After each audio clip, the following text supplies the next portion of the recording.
Oi, oi, tudo bem com vocês? Hoje eu parei um pouco para a gente conversar sobre o lamentável fato ocorrido que tem mobilizado a internet nas últimas semanas, que foi a morte do garotinho Benício, de 6 anos de idade.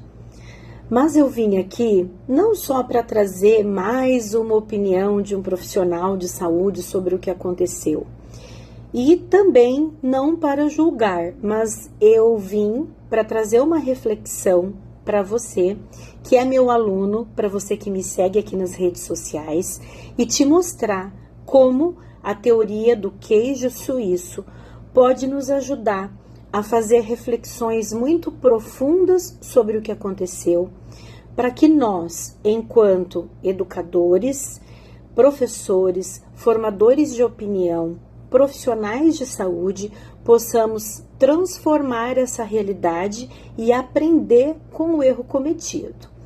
Nessa altura do campeonato, gente, não vai adiantar ficarmos apontando quem foi o responsável, de quem é a culpa.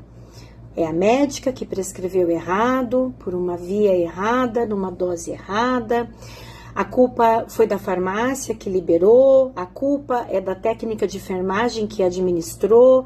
Vocês já devem ter ouvido e assistido milhares de vídeos que estão rodando por estas redes sociais. E não vem ao caso agora julgar, sabe por quê? Porque nada que for dito vai trazer o Benício de volta.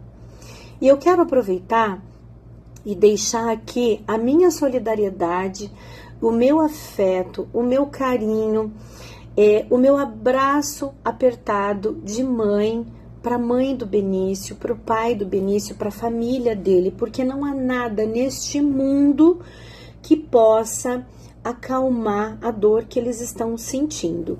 E é justamente por isso que nós precisamos discutir o que aconteceu e aprender com os erros para que não aconteça com outras crianças, com outros idosos, com outros adultos, com outras pessoas.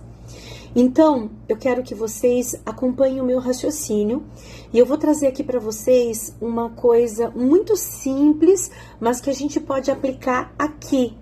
Porque se lá, naquele hospital onde o Benício foi atendido, fosse aplicada a teoria do queijo suíço, essa tragédia não teria acontecido com o Benício. O que diz essa teoria? Vamos tentar explicar isso de um jeito bem simples, bem mastigadinho. Na década de 1990, um psicólogo chamado James, ele parou para analisar vários acidentes que vinham acontecendo dentro de empresas. Para vocês terem uma ideia, essa teoria do queijo suíço, ela já foi muito estudada, ela é estudada e ela é aplicada dentro de grandes empresas, e ela é muito aplicada Ai, me fugiu a palavra agora. Ela é muito aplicada na aviação. Porque vocês vão de concordar comigo que você não pode ter erro. Por menor que seja esse erro, qualquer erro na aviação pode ter pode ter um prejuízo muito grande, né? Uma tragédia muito grande. Muitas pessoas podem morrer.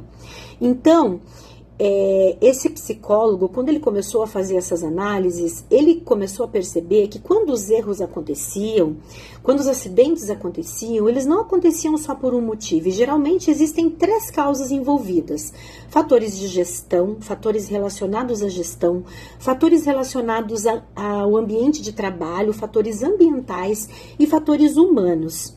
E aí, para ele demonstrar que nada é perfeito, ele comparou as etapas do processo a fatias de queijo. Vou colocar uma imagem aqui para vocês verem.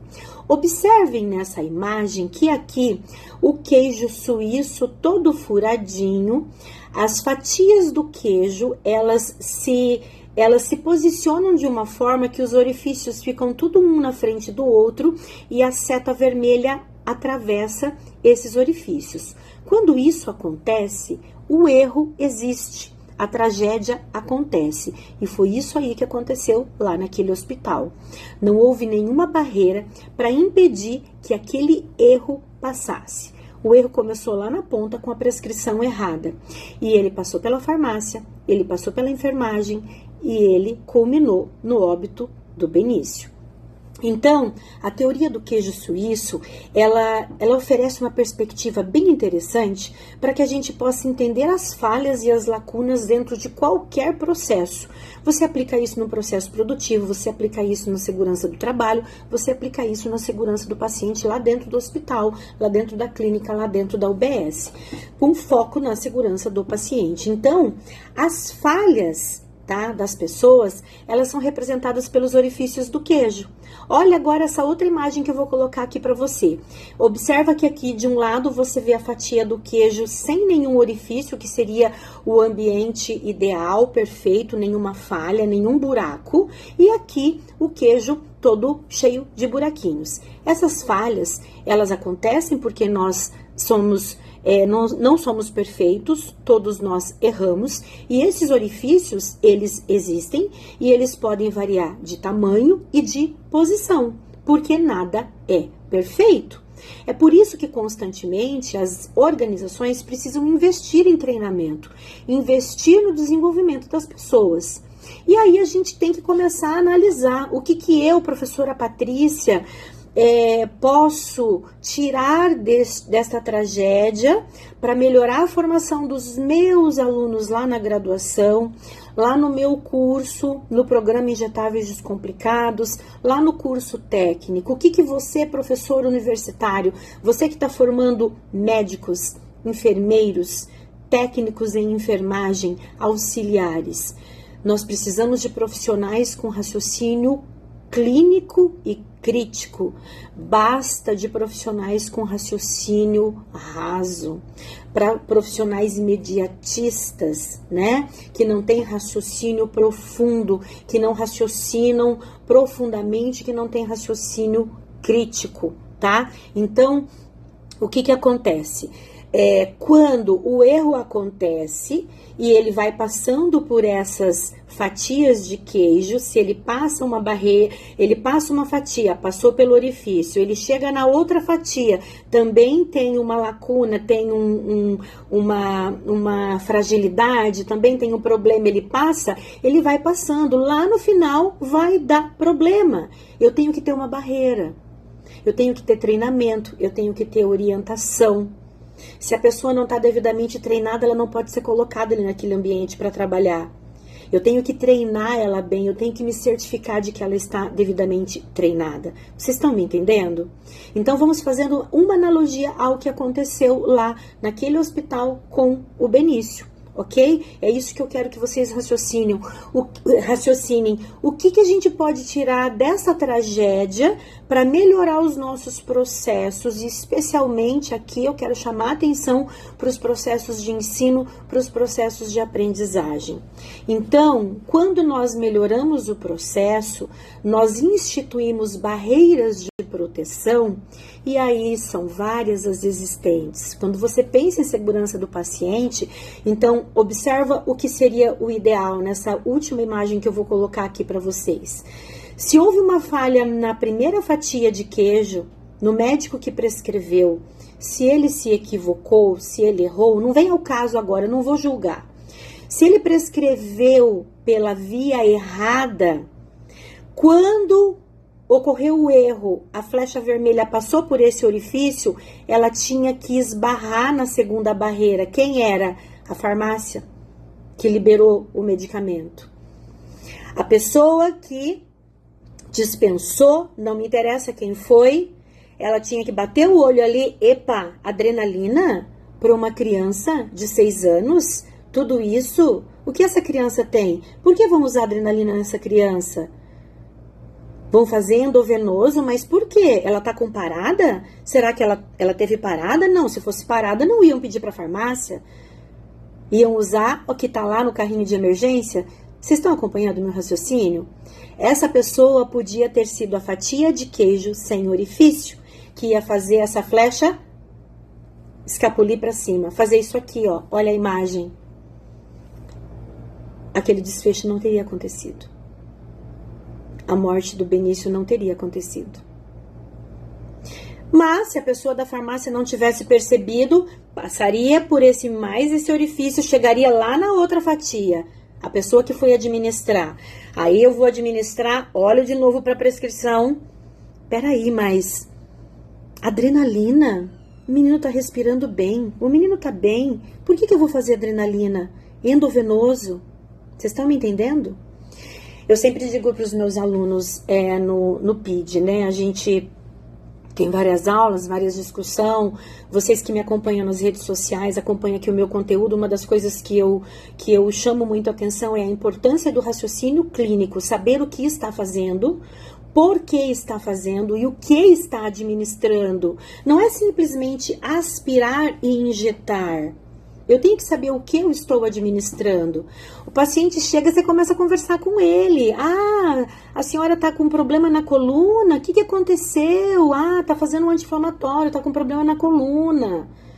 Ah, tá tomando um corticosteroide, tá fazendo um tratamento para tal coisa. Você acompanha, você pergunta, você sabe por que tá tomando aquilo. Quando vem alguma coisa um pouco diferente, você já fica esperto. Eita, mas por que o médico pediu assim? Na dúvida, eu vou questionar. Quem foi que disse que não pode questionar? Aonde é que está escrito que não pode questionar uma prescrição médica? Uma prescrição de qualquer profissional que seja, tem dúvida, não administra, pergunta. E aí aqui, né, vem tudo isso. Então, voltando na teoria do queijo suíço, ficou claro para vocês? Compare as etapas do processo dentro de um serviço de saúde como fatias de queijo com falhas, com orifícios que não podem ficar alinhados, porque o erro não pode passar. Se passou por um orifício, a próxima fatia tem que ser a barreira. Que você seja a barreira. Que você seja a fatia de queijo que vai parar e vai dizer, tem alguma coisa errada aqui? Vamos lá conversar com o médico que prescreveu? Ah, o doutor foi embora, trocou o plantão. Então vai esperar. A gente vai ter que localizar ele. Vocês estão me entendendo?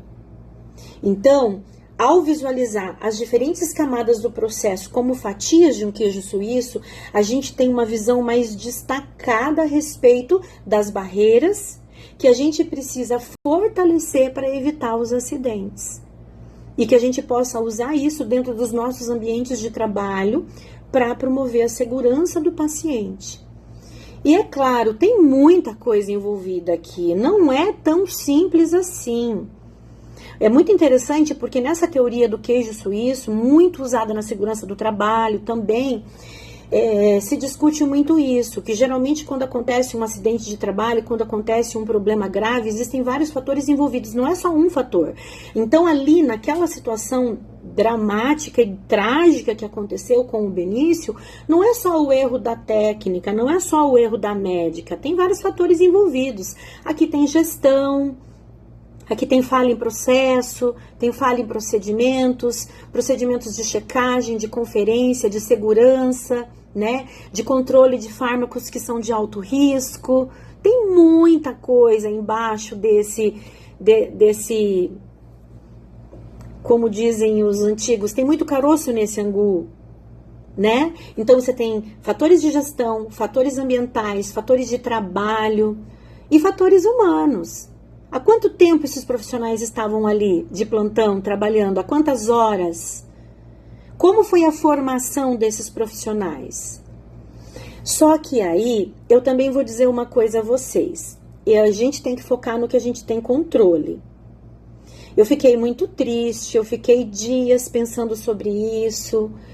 Hoje de manhã eu dei uma aula no curso técnico, que eu sou professora, eu trouxe isso para a sala de aula na minha disciplina de biossegurança e segurança do trabalho. Eu mostrei alguns vídeos para os alunos, expliquei para eles a teoria do queijo suíço, a gente discutiu sobre isso, fizemos uma roda de conversa, foi bem legal. Não podia deixar passar, mas eu vou dizer uma coisa a vocês, eu tenho que focar no que eu tenho controle. Eu não tenho controle para mudar todos esses fatores que estão envolvidos nestes problemas lá daquele ambiente de saúde, mas eu tenho o poder de mudar coisas no que diz respeito à minha postura enquanto profissional formadora que sou. E é isso que eu vou fazer. E peço que você também faça. Você que está assistindo o meu vídeo, que é professor como eu, que é educador como eu, que é formador de opinião, você que é farmacêutico, enfermeiro, técnico, médico, que é exemplo para outra pessoa que está do seu lado. Se cada um de nós refletirmos sobre o que aconteceu, pararmos um pouco de fazer julgamento. Quem tem que julgar agora são os órgãos competentes, não somos nós, mas vamos gastar a nossa energia e focar no que nós temos controle, para que nós possamos fazer melhor, formar profissionais melhores, porque são estes profissionais que amanhã ou depois podem atender os nossos filhos, os nossos netos, num hospital, numa clínica, numa UBS da vida. Então é isso, tá? Coloca aqui nos comentários se você curtiu esse conteúdo, se esse conteúdo te ajudou de alguma forma, tá? Compartilha com outros profissionais de saúde. Espero que vocês, que tenha ficado claro esse exemplo, e pensa muito nisso que a Prof. Patrícia está trazendo aqui para vocês. E fica o meu recado especial para os meus alunos do programa Injetáveis Descomplicados. Como eu sempre digo para vocês lá dentro do nosso curso, errar não é uma opção, ponto. Não existe se. Não existe o se. Errar não é uma opção. É por isso que vocês precisam estar preparados para oferecer o melhor para o seu paciente, com raciocínio clínico, com raciocínio crítico. Se você não está preparado, honre o seu diploma, honre a sua profissão. Não estou preparada. Vou botar a bundinha na cadeira e vou estudar. Vou me preparar. Eu não vou colocar a vida do meu paciente em risco, tá bom? Beijo grande no coração de vocês. Conta aí pra mim o que vocês acharam do vídeo, se vocês curtiram o conteúdo e se isso vai ajudar vocês de alguma forma. Um abraço.